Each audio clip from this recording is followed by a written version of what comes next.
What's happening, everybody? If you love women's soccer content, you've come to the right place. My name is Bryce, and this is the Women's Soccer/Football Podcast. We've made it to another episode, guys. The USWNT national team are playing twice this week, which is just absolutely fantastic. They played once on Monday and beat Colombia pretty convincingly, at least I thought, but we'll talk about that pretty soon here.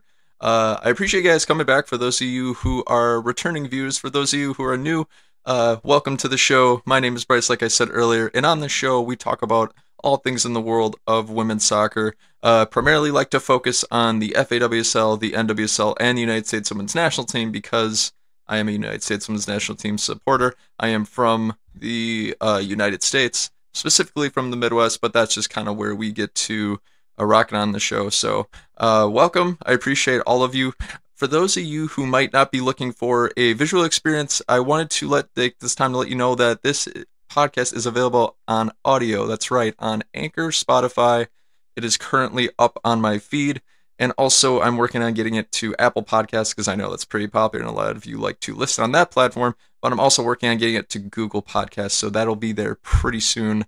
I believe it got approved like today, so if I find the link in time, I will put it down in the description below.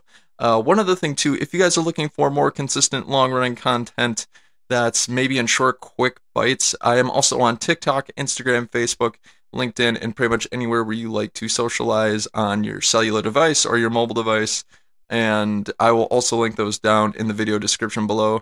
And let's just kind of get into it for this week. So let's set the scene.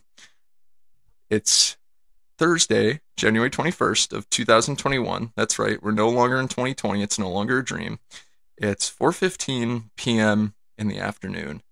It's really sunny out. Today it's like in the 40s, which is absolutely unheard of in the Midwest, especially for this time of the winter.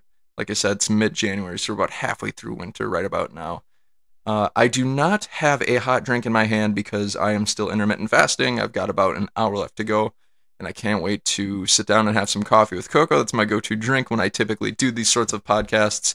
On the Sunday pod, you'll probably see me, or for those of you who are listening on audio, you'll probably hear me just kind of taking sips from my nice big mug. It typically says coffee is a hug in a mug. But I also have another heat-activated mug that is Rick and Morty themed. For those who don't know what that is, just Google Rick and Morty. They're quite hilarious, and their cartoon it's adult. I guess I'll just leave it at that. But I digress a little bit. We've got a good show for you guys here today. We're going to be talking mostly about the United States Women's National Team and kind of reflect on the first friendly of the week, which took place on Monday, January 18th. And we'll also give a little bit of a preview of what's to come for tomorrow's friendly against Colombia. It'll be the second matchup of the week, so that'll be really exciting. We'll also talk a little bit about what's been going on around the world in terms of fixtures, results, big events, and I'll even touch a little bit on just a WSL preview for this week too. So we've got a busy agenda ahead of us. Why don't we just get right into it? So the first segment of today is going to be the featured content of the week. I want to take this opportunity in this segment to just kind of tell you guys how you might be able to watch FAWSL fixtures. I've been getting that question quite a bit down in my comment section, so I will just say this. If you're looking to watch any WSL fixture, for the most part for free, I want you to download ATA Football, that's ATA space football, and I also want you to download the FA Player. That's then the letters FA, and then Player. Those two apps will pretty much get you access to any WSL competition that you can imagine, and it'll even get you access to some Division 1 Feminine content, that's the French League as well. I see a lot of PSG, Olympique Lyonnais games on there, which they're the two most popular teams in that league, so it comes as no surprise. Download those two apps if you're looking for WSL fixtures. And also, if you download the FA Player, I want you to check out the Warm-Up Show. The Warm-Up Show is a really nice show put on by two twin sisters. I'm really mad I can't remember their names right now, but they like to do just a little bit of recap around the league. They interview coaches, players, all that other good stuff. So anything you're looking for, they can certainly provide. So the other thing, too, is on Friday, the United States Women's National Team will be playing Colombia again. This time, it'll be airing on ESPN2 at 7 p.m. Eastern. My advice to you, if you're wondering how to watch the game, I don't know of any streams that really provide that. I'm sorry, I haven't done that much research on it, but I will say this: leverage free trials in order to watch the games if you can. YouTube TV, Fubo TV, Hulu Live TV, they can all provide you, for the most part, either a 5 or 7 day free trial in which you can watch the game and then just cancel the service right after. Or if you love the service, you want to keep it, absolutely go for it. But that would be my advice to you. Prepare now, because I don't want you to be heartbroken 5 minutes before kickoff when you can't find the game and then you miss it and you're forced to watch highlight on the next day or on somebody else's account. I like to post highlights as the game goes on, but that's neither here nor there. But just want you to be prepared, and I hope you guys get to enjoy the game. Okay, guys, so with the first segment done out of the way, let's get into the second segment, which is going to be the Women's Footballer of the Week.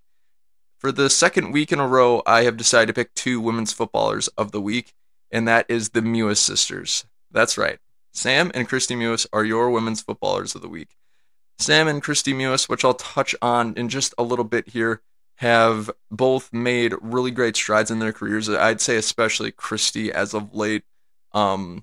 Follow her story a little bit more throughout the U.S. Women's National Team journey. But long story short, Christy didn't play in the U.S. Women's National Team for like 7 years. She made a sort of comeback this year. She won the NWSL Challenge Cup with her NWSL team, which is the Houston Dash.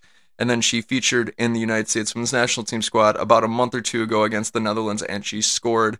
And she featured alongside her sister, Sam Mewis, and I believe they're the first sister duo to ever feature in an international game, at least for the U.S. But fast forwarding to Monday, the game against Colombia, Christy was subbed on and scored, and then Sam Mewis, her sister, scored a hat trick, which is just absolutely phenomenal to see. It is the year of the Mewtwo, the Mewy, the Mewis sisters, whatever you want to call them.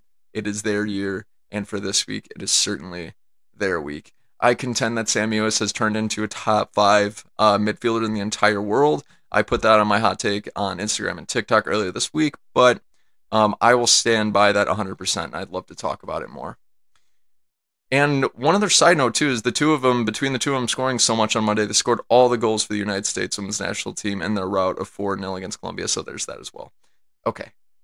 All right, guys, so with the second segment done out of the way, let's get into the third segment, which is going to be our last segment, which is going to be the weekly recap. So this is just where I like to break down all the news that's going on in the world of women's soccer / football. As of late, I don't get to everything. I like to highlight some of the more major things, but anyways, let's kind of get into it. As I've mentioned earlier, the United States Women's National Team played their first friendly against Colombia. That's the first friendly of 2 on Monday, January 18th, in which they won by a scoreline of 4-0. Big features in that game. Samuel scored the hat trick, and Catarina Macario made her international debut. If you've been following that saga throughout my content, if you look at my previous videos, you will see that I talk about that a little bit. Basically, Catarina Macario was born in Brazil. Her family emigrated to the United States. She gained, I believe, citizenship it was. She got a passport, and she was just waiting for FIFA approval in order to be able to feature in the United States Women's National Team game. She's been invited to camps, but hasn't been able to play. She got approval. She featured on Monday, and it was awesome. I'll talk about that a little bit later.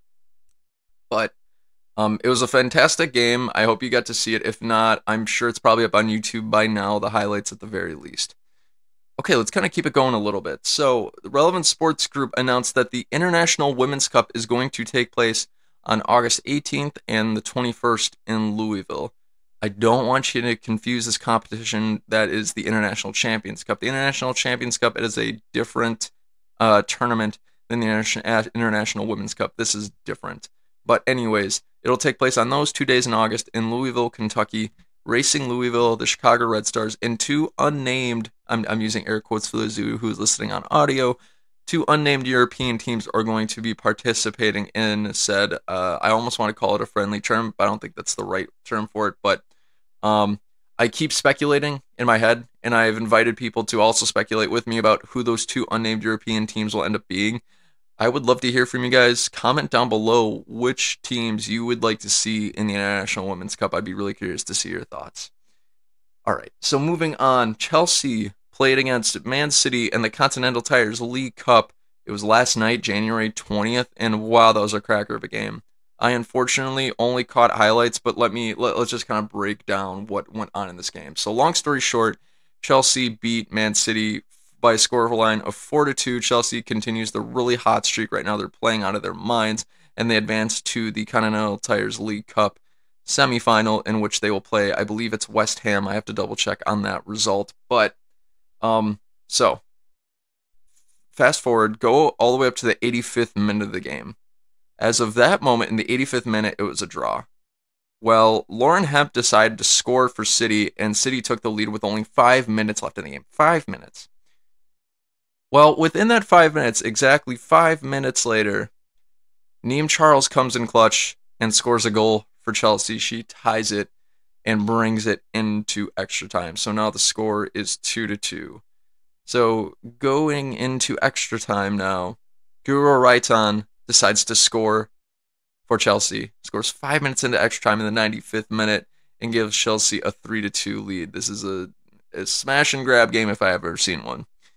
Fast forward 10 minutes later, Chelsea seals the deal. Sophia Ingle belts this ball from outside the penalty area. I'm telling you, please do yourself a favor and go watch the highlights of this game because it is insane. But I swear I could feel like my heart beating out of my chest as I just see Sophie kick that ball and score in the upper 90 to send Chelsea into the Continental League Tires semifinal. It was a very, very dramatic match that I'm really upset that I missed watching live because it was just so... You just love to see excellent games like that. My heart is still a little tender because Chelsea beat my favorite Man United team just a few days before. But you got to appreciate a good win as a soccer fan and as a football fan in general. And this game was certainly that. Let's kind of look at the box score then. So Chelsea in the 44th minute, Melanie Loopholes.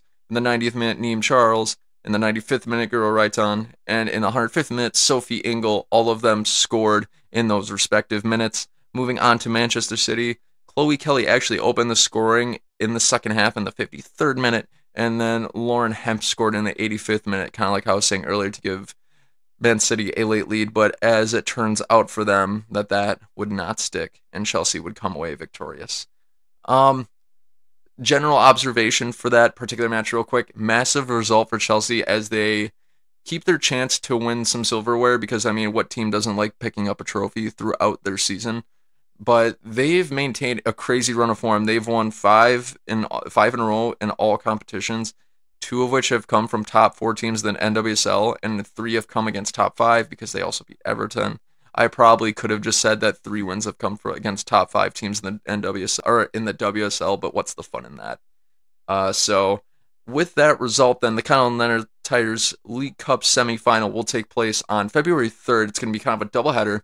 Leicester City and Bristol City will face off, as well as Chelsea and I believe West Ham. Like I said, I have to double check on that later because I didn't get to watch West Ham and Durham play live. But my predictions for the semis, I've got Leicester City beating Bristol City in that one, which I know might come as a surprise because Bristol City is in the WSL while Leicester City is in the championship. But Bristol City have been playing so poorly this season. Their goal difference is -43 in the WSL. That and Leicester City have been doing the opposite. They've been playing really well in the championship, so I'm picking Leicester to go ahead and win this one and hopefully win some silverware. On the flip side of the coin, for Chelsea and West Ham, I don't expect Chelsea to lose in that one. Like I said, they've been on a massive run of form. As long as they continue that all the way to February 3rd, I can see them winning that match against West Ham. So I've got Chelsea winning that one.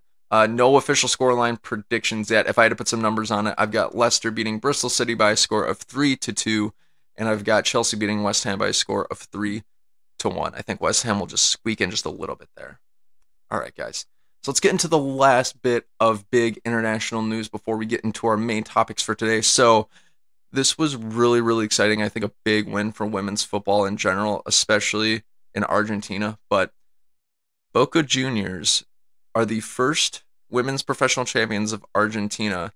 They won the 2021 transition tournament as dubbed by the Argentine Football Association. And basically what they did was they beat River Plate by a score of 7-0. They thrashed them. It was just a demolition job. Really, really cool to see them dominate.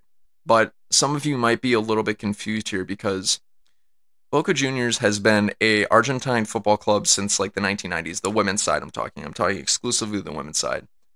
But all of the women's leagues in the Argentine Football Association were amateur all the way up until 2020. So from as long as Argentine Football Association has been around, women's football has only been amateur all the way up until last year. That's insane. But their federation has progressed a lot, and they rolled out a plan for women's football in their country to basically become a professional league where they sign players to contracts for each club, dole out money so that these excellent female athletes can be professionals and do it for a living. So they took a pledge to sign, to sign 12 players on every team to a professional contract, I believe, in 2021. So that is huge. And I'm really, really excited to see what the Argentine Football Association does in the future. So good on them. I'm really happy for Boca Juniors for being the first professional women's champions in Argentina. Good on them and congrats to them. All right, so I lied. I have one more tidbit of international women's soccer news. This is kind of a cop-out here, but the former English women's national team on the women's side manager, Phil Neville, he no longer coaches for the English women's national team anymore. He is now going to be the head coach of Inter Miami of Major League Soccer. That's the MLS here in the United States, of which I don't really watch, but I just thought it was kind of cool to see a former big-name manager switch teams, and I thought that was something noteworthy that I wanted to share with you guys. So that about does it for the international news in the world of women's football. Is there anything that I might have missed? Any highlights that you guys saw that you want to share? Feel free to jump down into the comments below and let me know. I'm always willing to share in those highlights and other things as well. So let's keep it rolling, guys. So that'll do it for all of our segments for this particular podcast episode. One of the things I forgot to do earlier was highlight my Dunkin' drink of the week. I'm not sponsored by Dunkin' Donuts for those of you who are listening. I just genuinely love it, and I have it I used to have it every day, like 2-3 times a day, especially when I was in college. But I only have it on weekends now. But nevertheless, I love going there and getting a hot coffee with caramel cream and sugar. And if I'm feeling really feisty, I usually get a donut. I still have to go there when they have a Bavarian cream donut because I heard they're really, really good. Or a Boston cream one. I think I'd like Boston cream better. But so with that in mind, the Dunkin' drink or order of the week is going to be a oat milk hot latte with a Boston cream donut. If I'm able to actually get that this weekend when I go to Dunkin', I will put it on my Instagram story for all to see, and so we can all revel in the glory that is Dunkin' Donuts together as a collective. All right, guys. So I won't keep you waiting any longer. Let's get into our main topics. We've got 3 different ones going on today. 2 of 3 are going to be about the United States women's national team. So let's get into our first main topic. Our first main topic of today is going to be the United States women's national team's recap and observations from their first friendly against Colombia. So what I'm kind of gathering about this game was the fact that this is probably the main squad we'll see for the She Believes Cup.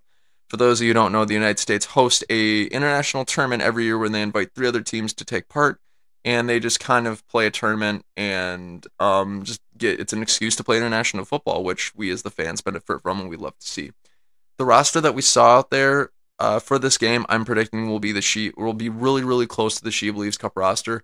Aside from, of course, including Kristen Press, Tobin Heath, and Alex Morgan, who are all out of the squad for this particular January camp. But both sides were really missing players due to the COVID-19 pandemic. I believe a few of Colombia's players did not play in the friendly on Monday because they came into contact with somebody who came into contact with somebody with COVID. So it was like you gotta jump, like hop through tiers of getting exposed to COVID there. But nevertheless, they didn't let a few players play just as a precaution. And Tobin Heath, Krista Press, and Alex Morgan effectively have missed camp and are not in the roster because of some form of COVID-19 getting in the way, whether it's just travel restrictions or actually getting the virus. That's kind of where they're at with that. But that kind of begs the question, what was the lineup for the game? Let's actually get into that. So for the United States women's national team, starting in goal, we had a listener from the Chicago Red Stars. In right back, we had Kelly O'Hara playing alongside Abby Dahlkemper, who played central defense. Alongside Abby Dahlkemper in central defense, we had Becky Sauerbrunn. Actually, I should correct myself on this podcast. She is still known as Captain America. We had Captain America playing alongside Abby Dahlkemper. Then alongside Becky Sauerbrunn on the left back position, we had Crystal Dunn. She played phenomenally. Now moving up into the midfield. In the holding midfield position, we had Madam Julie Ertz. And then on the right central mid side, we had Sammy Mewis. And on the left side of that aforementioned position, we had Lindsay Horan. Then moving up a little bit further into the forward line, we have Megan Rapinoe starting on the left wing, Carly Lloyd starting in the striking position, and Lynn Williams starting in the right wing. So that was the starting lineup for the game. With the exception of Lynn Williams, I think we'll see everybody else at least play, if not start in the She Believes Cup that was listed. I think Press, Heath, and Morgan all at least players start when it comes to She Believes Cup, but I'll talk about that in a little bit. The substitutions for that game included the following: Emily Sonnet, Midge, or Margaret Purse is her full name, Jane Campbell is the backup keeper, Katarina Macario, Roosevelt, and Christy Mewis, the sister of Sam Mewis. So those were the subs as well. Not a ton of surprises there, but let's just talk about the overall surprises in the lineup in general. A few things that really shocked me. No Krieger or Harris. I really expected Ashlyn to be the backup keeper in this situation. So I'm not surprised she didn't play. I'm surprised she wasn't at least on the bench in this particular case. Allie Krieger, I was shocked that she wasn't on the bench at all. I think she is the most talented of the remaining defenders that weren't in the starting four. So aside from Kelly O'Hare, Abby Dahlkemper, Becky Sauerbrunn, and Crystal Dunn, I think Krieger is the next most talented defender in that roster. So to see her not even be on the bench, I didn't quite understand it. But as I've mentioned on previous podcast episodes before, it's really tough to see after taking almost a whole year off who's going to be 90 minutes fit, who's going to be ready to play, who's going to be mentally ready to go. It could very well be that Krieger and Harris just had things going on and they just didn't feel comfortable in playing. Or it could be that they just didn't perform well in camp leading up to the friendly, and Vlatko said, okay, we're going to feature some other players. That could very well be as well. On the flip side of that coin, Jaden Campbell must be catching Vlatko's eye in camp, because honestly, I didn't even have Jane Campbell on my radar to make the Olympic roster as well coming up for the summer. She still isn't on it, but not even She Believes Cup. So I'm wondering if he's seeing something out of Jane Campbell that just myself as a fan cannot see, which would make sense because he is the head coach after all. So we expect him to make those decisions. But I just thought that was kind of surprising. I also thought it was really interesting that he put in two fullbacks as subs rather than introducing a center defender as a sub. So with him having Emily Sonnet and Midge Purse, it makes me wonder, and it makes me think, okay, is he still trying to iron out which two additional fullbacks he's going to take with him to some of these tournaments? Like, it seems like more of a, with him introducing so many fullbacks, it's like, okay, that's got to be the position he's still trying to iron out, because otherwise he wouldn't utilize so many of them in a single game. He utilized 4 different outside backs in this game, so it's like, okay, he must be still kind of ironing things out outside of Kelly O'Hara and Crystal Dunn. So it was just really interesting. Last thing I will say about the lineup was that I was super happy to see Christy Mewis make the lineup again.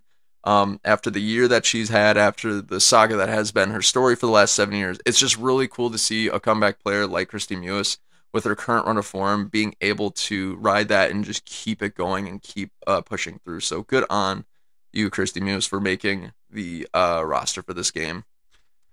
Okay, so let's, with the lineup thoughts kind of down out of the way, let's get into some of the highlights of the game for those of you who might not have been able to watch. To sum it up, Mewtwo strikes again. Christy Mewis and Sam Mewis both scored for the United States Women's National Team. Sam Mewis scored a hat trick. In the 4th minute, she opened the scoring on an assist from Megan Rapinoe. She was right outside of she was right inside the penalty area. Megan Rapinoe just had a nice soft touch pass to her, and she finished it as any player should, right in front of the net, went into the back of goal. In the 33rd minute, Sam Mewis scored again on an assist from Carly Lloyd. Lindsay Horan took the ball up the left side of the field, had a long ball to Carly Lloyd on the other side. Carly Lloyd headed it back to Sam Mewis, who was in front of goal, and she finished it with her head, as she is proven to be really skilled at doing it for both club and country. So good on her for sticking to her strengths. And then to complete her hat trick, I believe like 10 seconds into the second half, Lindsey Horan won a penalty, and it just so happened that Sam Mewis was the designated penalty taker. Um, I'm gonna stick with that on here for 1 second. So, like I said, Lindsey Horan won the penalty. Sam Mewis took it and she scored. I thought it was interesting in her post-match interview. She said that it worked out that she was the next penalty taker up to take the penalty. What she meant by that, guys, was typically for every professional football team or soccer team, depending on if you're in the States like I am, you have a designated penalty taker. The coach appoints one player on the field to take penalties at all times. It eliminates fighting, eliminates egos. It just makes things a lot easier. But you have to have like a second runner-up or even a third runner-up in case that first or second person are on the field. So it just so happened that for that game that Sam Mewis was the runner-up to take penalties for Megan Rapinoe, because Megan Rapinoe was subbed off at halftime and wasn't on the field, so that left Sam Mewis as the runner-up penalty taker to take it. So it worked out really well. It's a Cinderella story if I've ever seen one, and we got to see a Sam Mewis hat trick, which it's so wholesome, and I'm so here for. Okay, so then last but not least, Kristie Mewis makes it a fourth goal. In the 85th minute, she received a wonderful ball from Carly Lloyd. Carly Lloyd got possession, took it up the left side, made a nice step-over move, got it to Kristie Mewis, and she finished it with ease and threw her arms up in the air, just like you're seeing me right now. For those of you who are listening to audio, I have one fist in the air. I should have two, but if I did two, I'd probably fall down on my back right now. But nevertheless, Kristie Mewis scored. She did it, and the United States Women's National Team won by a scoreline of 4-0. What a beautiful game it was, and what an excellent story it makes out to be. But let's kind of take a look at the overall squad performance. If I had to sum it up in a sentence, the U.S. dominated, and Colombia was dreadful. That would be the way to go. What's really crazy is that I think the scoreline of 4-0 was actually really flattering to Colombia overall, because they easily could have lost that game 8-9-0. I think that the United States had a very poor shooting day, and they still won 40-0. There's not very many teams you can say that about. They can't shoot, but they still score 4 goals and keep a clean sheet. It's amazing. But they had a poor shooting day, and they still found a way to dominate the game and dominate possession. So that leads me to think they had a great performance, and I think they certainly put in a shift, and they did great. It was really, really weird because Colombia was not only bad and dreadful, but I'm being really mean right now, but like I've never gotten annoyed watching a team play. It was weird. They would just do this. They start off the game like just really physical, really aggressive, and I'm kind of glad that they did, because it fuels the fire of the game. It makes it aggressive. But then after a while, it's like when the U.S. started pushing back and start dominating the game and getting physical and aggressive back, they would flop like I saw a Colombian player on the ground, I swear to you, like every 30 seconds at one point. It was driving me crazy. And I think even Julie Ertz had a word with the official at one point saying, really, like this is like the millionth time that they're just flopping all over the place. I mean, Carly Lloyd got mugged, I bet you 15 times, three of which she probably could have gotten a penalty on in the penalty area. I can recall 2 instances, one in the first half where she was literally shoved to the ground on the right side of the field. Another one where Sam Mewis scored, I believe, on one of her goals. She got shoved in the back. It was just kind of ridiculous. It's like, okay, like it was weird. I usually don't get like that watching teams, but it was just annoying. But I digress. I'm sorry, I went off on a tangent there. The U.S. basically the shot count by the 83rd minute was Colombia had 0 shots, and the U.S. had 21. That tells you all you really need to know. I think Alyssa Nair only had to touch the ball 3 times. 2 times it was for a goal kick. The 3rd time was on a corner and earlier in the game. Yeah, no, it was in the second half. There was a corner kick in the second half that Colombia took, and Alyssa Nair had to punch it away, and that was the 3rd time or the 2nd time that she touched the ball, and that's all she really had to do. So The U.S. played great. They defended great. They were always on the front foot, and they came away with at least 21 shots to Colombia's nothing. So, like I said, they dominated. Um, and I think it's a good testament to the U.S.'s ability to win the ball at every part of the pitch. Their high press is fantastic. I think it's by far the best in the world, and I think they're the most fit team, and that makes them pull that off. Because Colombia never really had room to breathe if they got possession. It felt like if the U.S. gave away the ball in the attacking third, within seconds they would win it because a Colombian player would turn around, try to take her space. Well, Julie Ertz is already in your face and taking the ball away, or the attacker who lost the ball is already on you, taking the ball away right away. So I think it was really telling as to the power of their high press and how fit the players were, which I think is astounding considering some of them haven't played in all of 2020. So that was pretty great. That's one really positive note that I had for the U.S. Going throughout the match. Um, I think I rarely saw Colombia really take the ball to their attacking third because as soon as they'd cross midfield, I noticed that the U.S. tactically, a lot of no nonsense defending.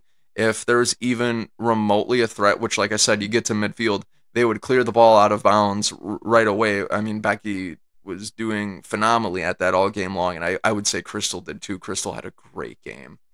Um, and I will say too, Julie Ertz doing what she does best played a big hand in that as well. She dominated the midfield defensively and gained possession for the squad so many times, and I think that she did it again that night, and I will anticipate she'll do it again Friday too. So, moving on a little bit more to the passing game, I think that the U.S. What really made them successful in this game was their superb passing. I don't think there's anybody in the team, maybe besides one or two players that passed poorly. Lindsey Horan, I remember taking notes during this match and just thinking to myself, "Oh my God, how many beautiful long balls is she gonna create? How many long balls is she gonna complete?" It was amazing to see. I think she created so many chances. She created the very first chance by passing the long ball to Megan Rapinoe, who assisted Sam Mewis early on in the game. She created chances by winning the penalty in the second half. She created so many chances and completed so many really hard passes, and it made a big difference. So I got to commend her for that. The only person who passed better than Lindsey Horan was Abby Dahlkemper.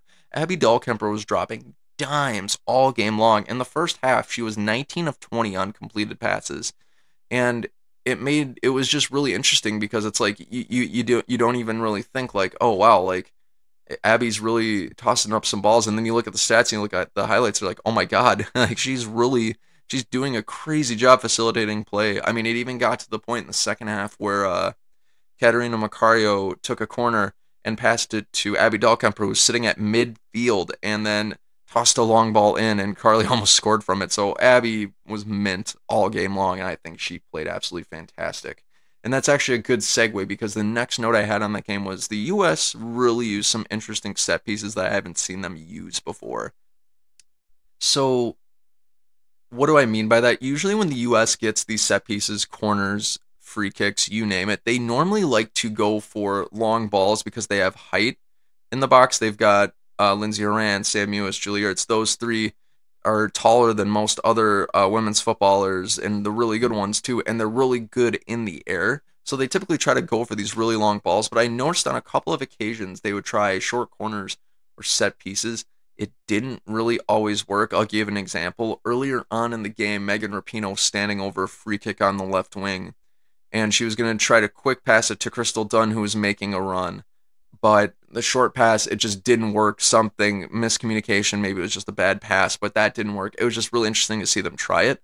The other thing was the aforementioned Caterina Macario corner kick all the way to Abby Dahlkemper way at the midfield line. I thought that was interesting. It's like they would take these short corners or these abnormally long corners and just try to do a long ball that way. So it's like I think what Vlatko's trying to do is he's probably trying to prepare for the future. He's trying to probably test the team in new ways, but I think that tactically it's good to kind of mix things up because otherwise teams start to figure out what your strengths are and they try to exploit them.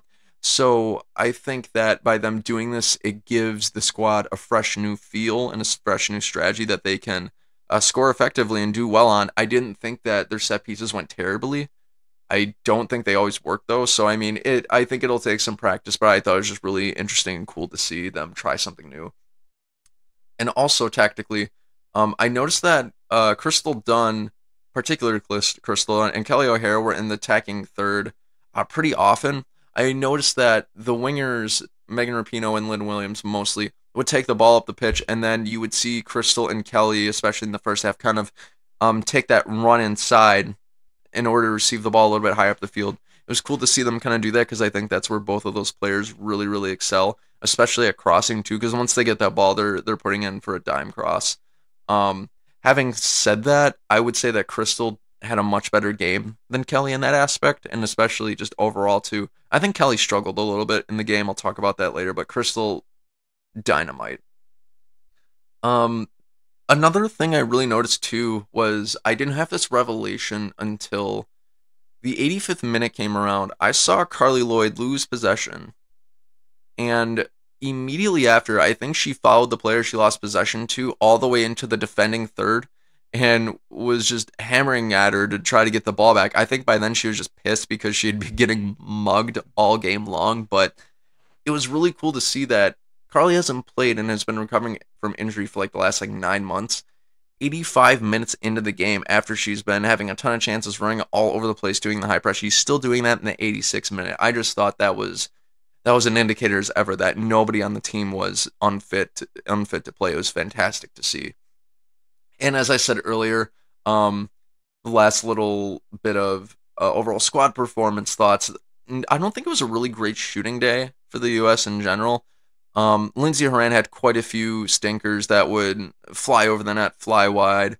A lot of shots were either right at the goalkeeper, especially headers. I felt actually really bad for Carly because she had like I think 4 or 5 chances at least where she'd get good contact on the ball, she'd get her head on the ball, it would be right at the Colombian goalkeeper. And I think by the end of the game, she's just so mad because between getting mugged in the box all game long and then heading it right back at the keeper, that's just not a good day. But um, overall, they still played great. It's just I think shooting was just one of their weaker parts of that game. Alrighty. So, guys, with the squad performance down and out of the way, I'm going to get in a little bit into more of the individual performances, kind of going through some of the starters and all the subs that kind of played throughout the game. I'll start off going back to front. So, with Alyssa Nair, she didn't have to make a save all game long. So, it's hard to say if she did great or bad. The goal kicks that she had, she kicked the shit out of them. She did great. um, Other than that, there's not really much to say for Alyssa Nair there. Since she got so little action in this game, I have a feeling she won't play in the second one. I think Vlatko, um, maybe Vlatko hasn't said this explicitly, but I feel as though that Nair consistently has started for the U.S. Women's National Team, and she's still been in great form. So I don't see a reason why she wouldn't keep starting when it comes to big tournaments like the She Believes Cup anyway. So I think Vlatko will want to take a look at who else he's got on his bench, and we'll probably rotate that position for the Friday friendly. I'm going to the back line, starting off with Kelly O'Hara. I think Kelly didn't play poorly. By no means did she play poorly. I don't think she stood out though. She was aggressive as she usually is, and that makes Kelly Kelly, which is fantastic because you need an aggressive backline to assert their dominance on the field. And she also got forward when she needed to. That's pretty much all I really had to say on Kelly. Wasn't great, wasn't bad. She did her job and she did it well. Moving on to central defense, Abby Dahlkemper. I think Abby overall is just over. Or I mean, I'm sorry. Abby Dahlkemper, I think, has been vastly underrated in her career with the United States Women's National Team, and I think that this game was absolute proof of that. I think she was mint all game long. Her passing was outrageous. She was nearly perfect. She created a few chances, and she defended very, very well. I think that whenever Becky decides to hang up the boots, or Captain America decides to hang up the boots one day, I think Abby is going to do great things with the squad and be a great mentor for whoever her partner in central defense is going to be. And I think she'll grow with Manchester City a lot and continue to further that development. So that's kind of where I stood on Abby Dahlkemper's performance. Next up, Becky Sauerbrunn, our Captain America. She was absolutely mint, I thought, as well. She had a great game. She defended very, very well. Didn't give Colombia very much a chance to hang out in the attacking third at all. She was clearing every ball that came near her, especially across the midfield, and I think she did her job not only well, but superbly.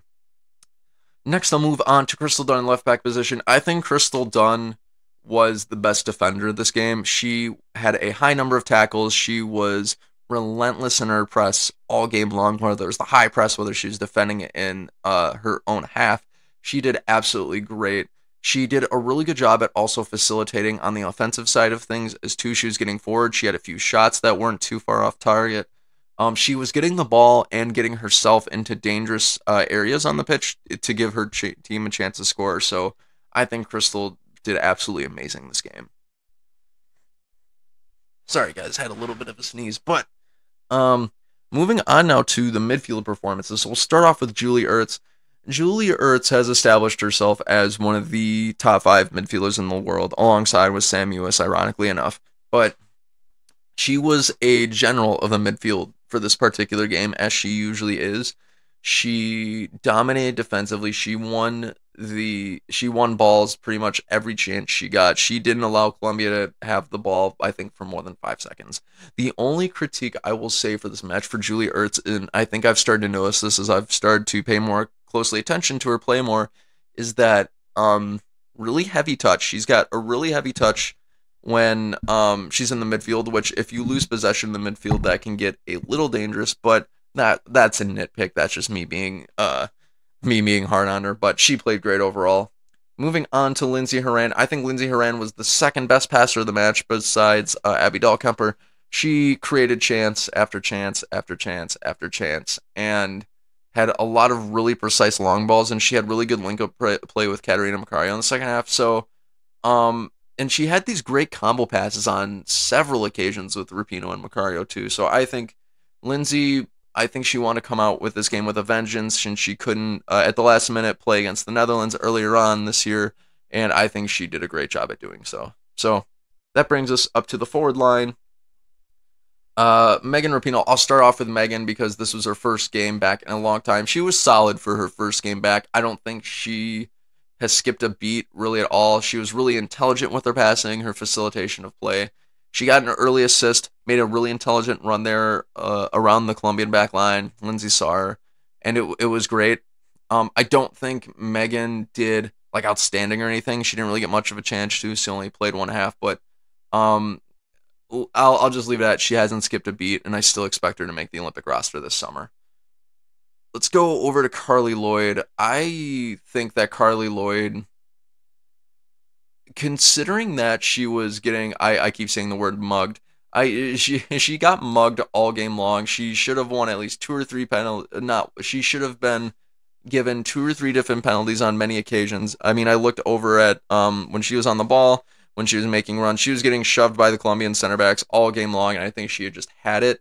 And I don't want to say it wore her down, because I don't think anything really wears Carly Lloyd down. She's just got that mentality. I think she really struggled this game just with her headers, because a lot of headers, like I said earlier, were right at people. Having said that, she still managed to get 2 assists and play a really great game. If I had to give her a number rating, I would say 8 out of 10 for this match, because despite having those shortcomings, this being her first game back, she still managed to get 2 assists and was really vital in the high press all game long. So I think she played great. One really intelligent moment I want to point out here with Carly was the first chance of the game was, or I believe the second or third chance of the game was, Carly got a ball, I believe it was a long ball from Megan Rapinoe.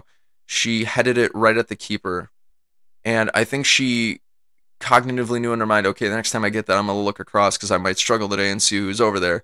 Well, the very next chance she got, she looks across, sees Sam, gives her header back to Sam, Sam scores. So really intelligent move, I think, and that's the kind of stuff you get with veteran players, and I think Carly Lloyd showed off some of that IQ. So, like I said, overall, she played great. I feel really bad for... So let's move on here to Lynn Williams. I feel really bad because I think Lynn had a really bad game. I think Lynn played very, very poorly. She lost on one-on-ones on at least 3 occasions, if not 4. She lost possession quite a bit. She had a lot of errant passes. she was playing like she was scared. She was playing like she knew what was on the line and that she was kind of freaking out a little bit, which makes me think that she's on the bubble when it comes to this Olympic roster and the She Believes roster. And I don't think she really made a good case for herself in that match that evening. Um, and I know I want all these players to succeed. I am a supporter through and through. I don't wish anything bad on these players, but an honest assessment would be that she just didn't play great, and that happens sometimes. But in a time like this, when you're trying to prove your stock for big tournaments like the Olympics or the World Cup, you have to play great really, really consistently. If she can't, I don't see her making the squad for the Olympics if she continues to play like that. But let's kind of focus more on the positives a little bit.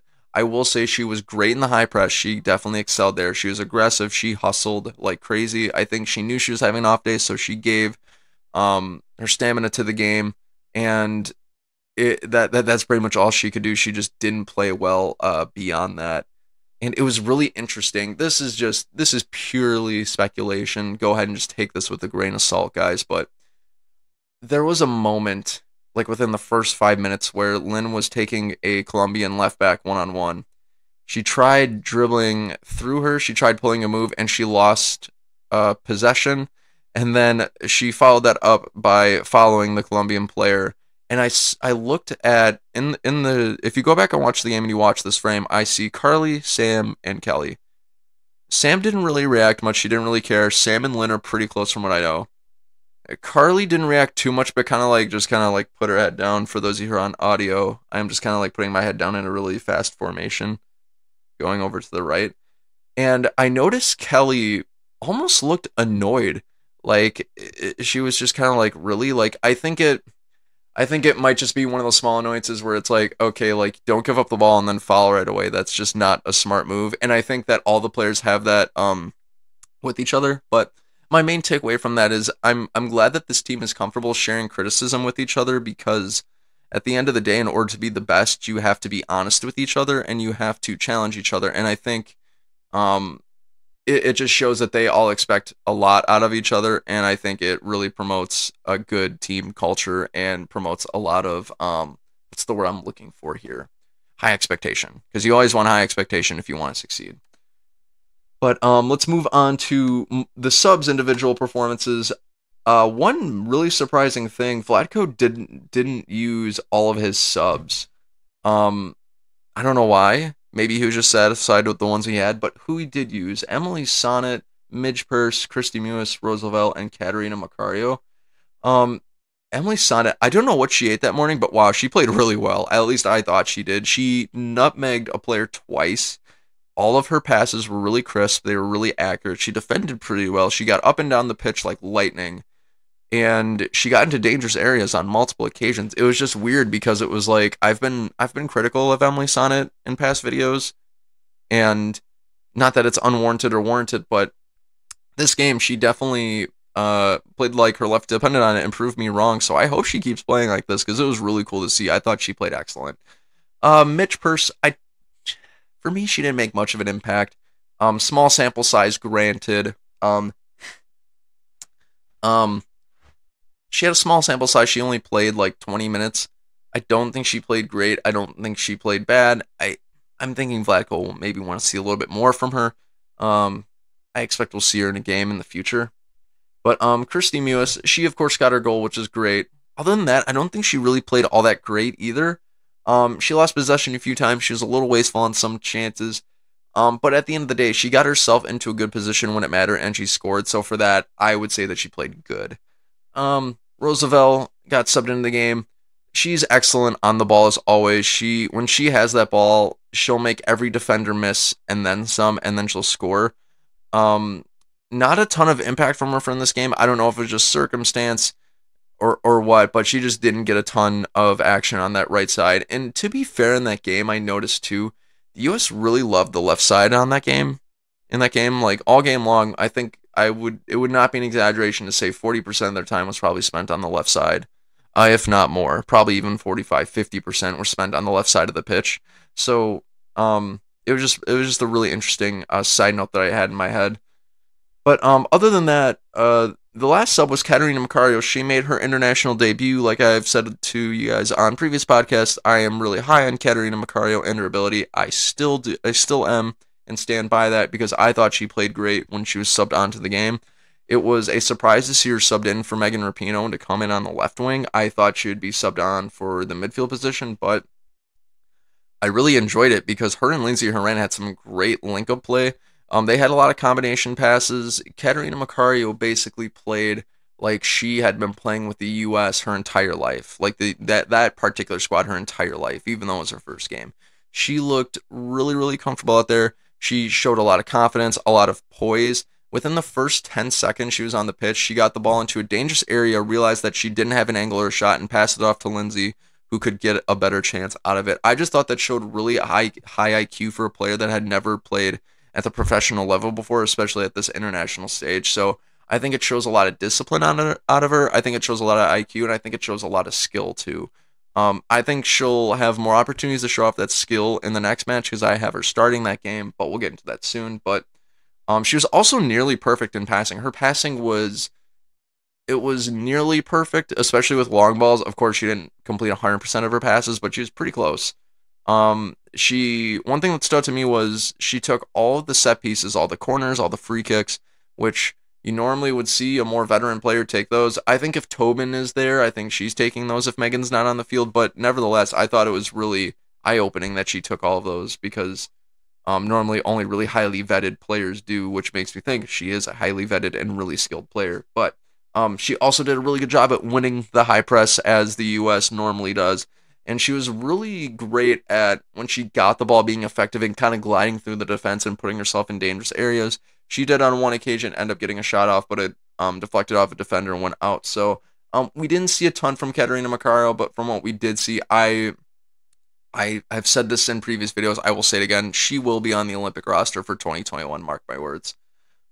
So this is a little early to be talking about it, but I'll just kind of touch on this before the second main topic. I apologize, guys. This main topic has gone on a little long today, but what does this really all mean for the Olympics?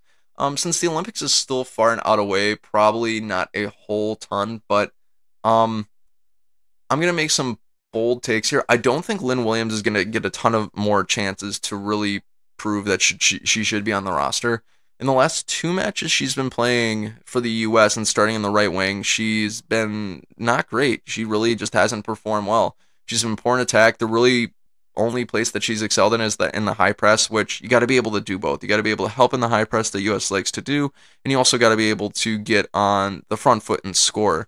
And in a roster where you've got a ton of just world-class talent, you've got Megan Rapinoe, Carly Lloyd, Kristen Press, Tobin Heath, Alex Morgan. There's not a lot of breathing room for error, and I think she's made more errors than would give us a reasonable doubt that she would be able to perform at a high level in these big competitions. So I don't think she'll get a ton of more chances, and especially with Macario playing really well out of the gate, it only makes me think that Lynn's number of chances and time to convince Vlatko that she belongs on the Olympic roster is thinning. That's kind of a good segue because in terms of Katerina Macario, what does all this mean for the Olympics for her? I actually have her being the fifth midfielder to be called up into the squad. As I've said in my prediction videos for the USWNT national team roster, I think Vlatko is going to take 6 defenders, 5 midfielders, and 5 forwards to that tournament. And I have Macario being one of those midfielders alongside Sam Mewis, Julie Ertz, Lozavelle, and Lindsay Horan. I just think it makes the most sense. And I'm even more confident in that assumption now because she's proven that she can play forward. I think even by that small of a sample size, I think that's a big indicator that Vlatko wanted to try in a different spot and that she can play in that spot. So I think when you've got that hybrid forward and midfielder, you want to take advantage of that because it adds depth to your squad. Emily Sonnet, if she continues to play well, she will make the Olympic roster. I didn't have her on my Olympic prediction roster earlier on that I made like about a month ago. Like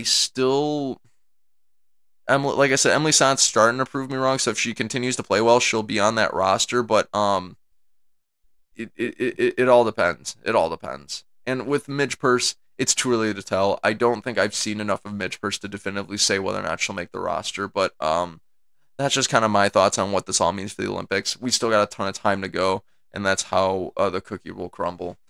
All right, guys. So I apologize. That was a really long first main topic. I promise the next two will be a little bit shorter.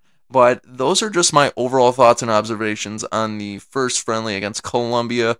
What did you guys think of the match? Did you enjoy it? Do you think this means anything for the Olympic roster or even the She Believes Cup roster coming up? Jump down into the comments below and let me know your thoughts. All right, guys. So with the first main topic out of the way, let's get into the second main topic. Our second main topic is the United States Women's National Team will play Colombia on Friday, January 22nd on ESPN2 at 7 p.m. Eastern, and this is a preview to that match. So, like I said earlier, leverage your free trials. Prepare to watch it now because I don't want your hearts to be broken when the match comes up and you won't be able to find the match. Prepare now. You'll be all good to go. But overall for this match, I think it's going to be more of a mixed-up roster, because I think Vlatko will have seen all he needs to know to prepare for the She Believes Cup. So for this case, I think he'll want to see some of the youngsters come in. How much he's really going to mix up the roster, I don't know. The reason I don't know is because, one, I'm not the coach. I'm not Vlatko. But he's still got a She Believes Cup to prepare for. He's still got a tournament to go ahead and hopefully win, especially whenever you host a tournament. There's always additional added pressure there. So I think Vlatko, if he doesn't have things quite figured out for the She Believes Cup, he's going to use the second match, not change it up a ton and figure out those kinks. But if he's got it figured out, it'll have a ton of change, I think, but only time will tell, so we'll see. I can't imagine he'll go too crazy with the change up, because you play to win today, you don't play to win 10 years from now, at least not in every case. That's a bit of a weird analogy, but those are just my thoughts on how much he'll mix up the roster. But having said that, this is actually my starting 11 prediction for the match. Starting in goal, this is bold. I have Ashlyn Harris starting in goal for this game. I don't know why she didn't play last game. Maybe she didn't perform well in camp, but I think that might have been a good wake-up call for her for the next, for the interim between the two matches, and that she'll go ahead and start this game. Starting off in defense, I've got Allie Krieger playing in the right back position for the same reason as I've mentioned with Ashlyn Harris. Probably a good wake-up call for her. And I think Vlatko wants to see more fullbacks. Like I said, he's been sampling a lot of them. He took a lot of them to camp with him. Why won't he want to see more of them? So I think Allie Krieger will get the start in this match. Abby Dahlkemper and Becky Sauerbrunn will be starting in the central defense positions. I don't think he'll change much up there. He might sub on Tierna Davidson in a central defense position, but we'll see. In left back, we've got Emily Sonnet. I think he still wants to see a lot of Emily Sonnet with how well she played in the first match. I believe she'll get the start for this game. Moving on up to the midfield, not a whole ton of changes here. Julie Ertz starting at holding midfield alongside Lindsay Horan. And I've got Katerina Macario starting alongside Lindsay Horan for this game as well. Katerina Macario, I think Vlatko is going to want to see more from her. I think she'll start, and I think she'll actually play all game long. We'll see, though. Moving on to the forward line, this is going to be the most interesting because there's not very many forwards to go around for this game. But I've got Megan Rapinoe getting the start again. Since she only played 45 minutes, I anticipate she'll play more in this game. Carly Lloyd, with how frustrated I think Carly Lloyd was in the first game, I think she'll want to go be out for blood for this game. I predicted that in the first friendly that she would get a hat trick. Turns out Sam Mewis did. So for this week, I predict that Carly Lloyd will get a hat trick. In the right wing, this is going to be real interesting. I've got Mallory Pugh starting this game and probably playing all game long too. I think Mallory Pugh has a lot of talent. I think that she hasn't really gotten a chance to play yet in the squad, at least for this year. So I think she'll get the start for this game. And Lynn will not end up starting for this game. But here's my sub predictions. As I learned the other day, for these international friendlies, you get 6 subs. And I think Vlatko is going to use all 6. I've got Mitch Purse getting subbed on in the right back position for Allie Krieger. I wouldn't be surprised if Midge Purse started over Allie and then Allie's subbed on, but that's just a small caveat to that. I've got Tierna Davidson also being subbed on for one of the 2 center defenders. That might be a bit of a stretch because I think Vlatko might even want to see Alana Cook or another outside defender, maybe even Emily Fox. Emily Fox definitely crossed my mind as well. No, excuse me, guys. Christy Mewis also getting subbed on. I believe she'll be subbed on for Horan or Macario. I've got Sophia Smith actually coming on in this particular match. I think she'll come on for Carly Lloyd. Carly played 90 minutes and hasn't really played much in the last 9 months, so I think she'll need a bit of a breather, and I think that Sophia Smith will be that breather for Carly. Roosevelt will come on again. I don't think she got a full chance to really get integrated in the squad and to shine, so I think she'll come on. And then last but not least, I've got Emily Fox actually getting subbed in this game too, so I've got 3 defenders out of the 6 subs coming on. I wouldn't be surprised if Jaylene Howell came on for Juilliard's in a central defending midfield position, but I think Vlatko will want to see what Emily Fox can do out there. The rest of the bench, I think Jane Campbell will also be on the bench again for this match. If not, it'll be Aubrey Bledsoe because I think he'll give a listener just a full day off. So that's kind of my lineup prediction, guys. I would love to know what your prediction is or what your thoughts are going to be for the upcoming friendly. I'm really curious to see how much Vlatko is really going to mix things up and try out new things because you've just got a really interesting situation where you're trying to prepare for a tournament that's 6 months out, but you're also trying to prepare for a tournament that's 2 weeks out. Or actually, no, I'm sorry, about a month out with the She Believes Cup. So it'll be interesting to see what he ends up doing. If you've got a starting 11 prediction, make this fun. Go ahead and jump down in the comments below and let me know your thoughts. All right, so if I had to predict a scoreline for this particular match, I've got the U.S. winning this game by a score of 6-0.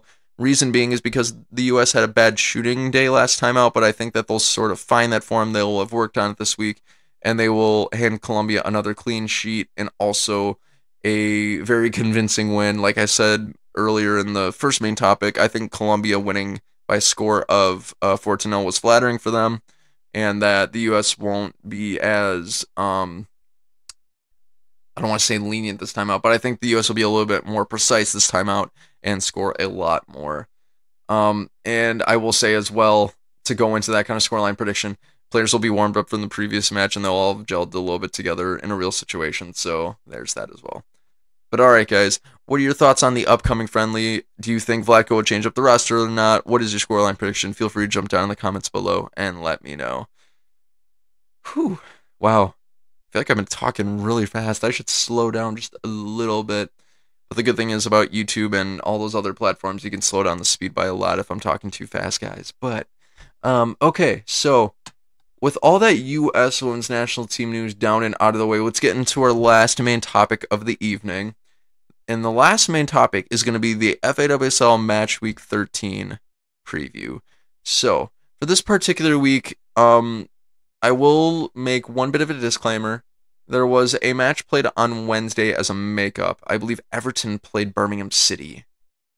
I can't recall off the top of my head. I'm going to look that up real quick. Sorry for those of you who are listening on audio, but I'm going to look up real quick to see what that other game was. The FA player. See, that's where I'm going right now to get my WSL football news. Speaking of featured content of the week. There was a makeup game earlier in the week. And who was it? Come on, let's see here. Come on, come on, come on. Almost there, guys, I promise. It was Chelsea and Birmingham, or it was Everton and Birmingham City. I was right, but it was postponed, unfortunately. It must have been some sort of logistical change. But anyways, I digress. So we've got quite a few matches coming up this weekend. To kick off the Match Week 13 FAWSL League fixtures, we've got Aston Villa against Reading. I've got Aston Villa losing this game by a scoreline of 0 to Reading's 2. Reading, I think, with their draw against Arsenal last week, I think it's proven that they've adjusted really, really well to playing against really tough competition. And because of that, now that they're facing weaker competition in Aston Villa, they're second bottom, I believe, in the league table as of today. I think they'll get the drop on Aston Villa. Oh, excuse me, guys. And they will win very convincingly by a scoreline of 2-0 and also get a clean sheet. Moving on to the next fixture, so we've got, speaking of Arsenal and West Ham United are going to be playing against each other this weekend. I've got Arsenal having another setback this week and drawing to West Ham by a score of 2-2. I was shocked last week that Arsenal drew to Reading. I think Reading was a much weaker team coming off of a huge loss to Chelsea. And Arsenal have really been needing points because Manchester City, they're catching up fast in the table. They're not far behind with games in hand, mind you. And they shit the bed last week against Reading. They drew. They didn't come away with all 3 points. So it it doesn't bode well for them, because then now it's like, okay, it's probably not far off to think that they'll draw to West Ham, because West Ham is a similar caliber team to Reading. So it seems like a lot of things have been going on in the Arsenal club in general. I appreciate you guys who have commented, especially on my Vivian Miedema video and her trade rumor, about really the state of the club. It gave me a ton of insight, and I greatly appreciate it. But I think there's things going on at Arsenal that me as an outsider, because I'm not an Arsenal fan, am not seeing, and I think it's starting to show in results. So we'll see, though, if Arsenal turn around. Winning cures everything. If they win the next 10 and make Champions League football, that thought kind of changes. But I have a strange feeling they're going to draw again this week to West Ham. Moving on to my favorite club, Manchester United. They're going to be playing against Birmingham City this week for the third fixture of the week. I have got Manchester United winning this one by a score of 3-1. I think that their match last week, their first loss of the season against Chelsea, was a big wake-up call for the entire squad. I think that when you are top of the table in anything and you're number one and you haven't lost yet, you kind of rest on your laurels to some extent. And plus, they played without, I would argue, the WSL Player of the Year so far, Tobin Heath. So I think with having her back, them having this wake-up call, I think they'll strike back with ferocity, and I think they'll win this one against Birmingham City. It won't be perfect, but I think they'll win. And I think they'll win by a scoreline of 3 to Birmingham City's 1. Moving on to the next game, Brighton and Manchester City. City have been on a great run of form as of late. Brighton have not been very strong this season, and I think that Manchester City always beats up on weaker teams. They just won 7-0 last week against Aston Villa, and I anticipate they will win this week by a score of 4 to Brighton's 0. And then moving on to the second to last fixture of the weekend, we've got Chelsea, who have been playing tough matches, taking on Bristol City this week.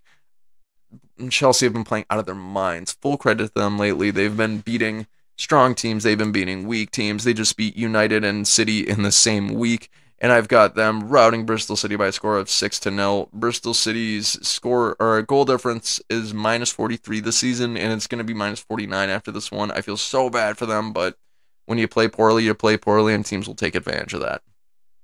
Moving on to the last fixture of the weekend, we've got Tottenham versus Everton. The scoreline's going to be a bit surprising because Everton are a top 5 team in the league, but I've got Tottenham actually winning this one.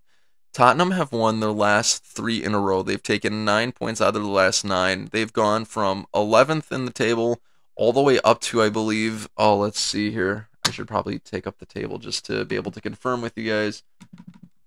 FAWSL table. Let's see. Come on, where'd you go?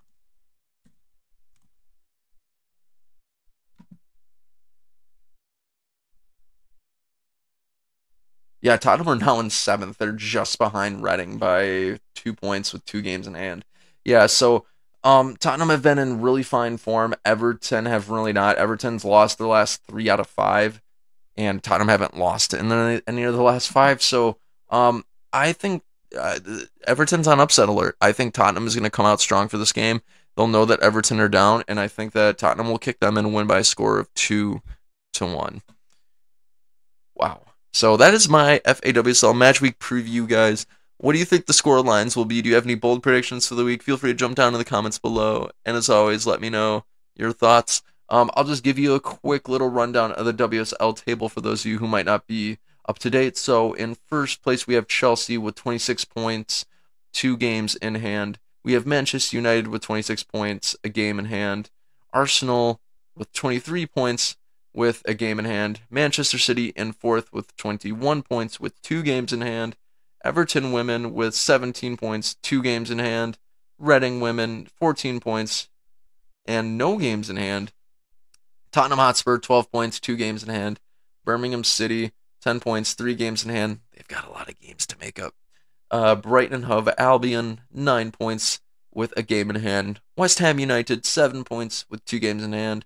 Aston Villa 6 points with 3 games in hand, and last but not least, Bristol City 2 points with 1 game in hand. So that's kind of how the table is shaping up right now. Chelsea are at the top of the league. I anticipate that Manchester City will overtake Arsenal pretty soon here, but things are not looking great for Arsenal in that particular aspect. Wow. We have gone through a lot of stuff this episode, guys. This has been a absolute pleasure and a ton of fun. So, guys, I think for the Women's Soccer Football Podcast episode, that will do it for this particular installment. And I just want to take this time to say I greatly appreciate you guys sticking with me, watching these videos, and participating in the fun discussions and commenting below, and just letting me know your thoughts about the world of women's soccer and sharing your knowledge. I apologize to a lot of you if I haven't been able to get to your comments lately. I promise I am trying my best to catch up between all the different social media platforms and all that other good stuff, but I will get to you, I promise. If you guys like what you're seeing and you would want to see more content, we are also on TikTok, Instagram, Facebook, LinkedIn, and Twitter. I will link all those down in the description below. If you guys would like to listen to this podcast on the go, we are on Spotify and Anchor, soon to be Apple Podcasts and Google Podcasts as well. I will also link those links into the description below. And if you guys like this podcast and you want to see more, feel free to like, comments, and subscribe so other women's soccer enthusiasts just like you can have an easier time finding this podcast. So guys, my name is Bryce. This has been the Women's Soccer Football Cast. Have a fantastic day. Have a fantastic week. Enjoy the friendly tomorrow if you're watching. Enjoy the WSL matches if you're watching. And as always, have a great day.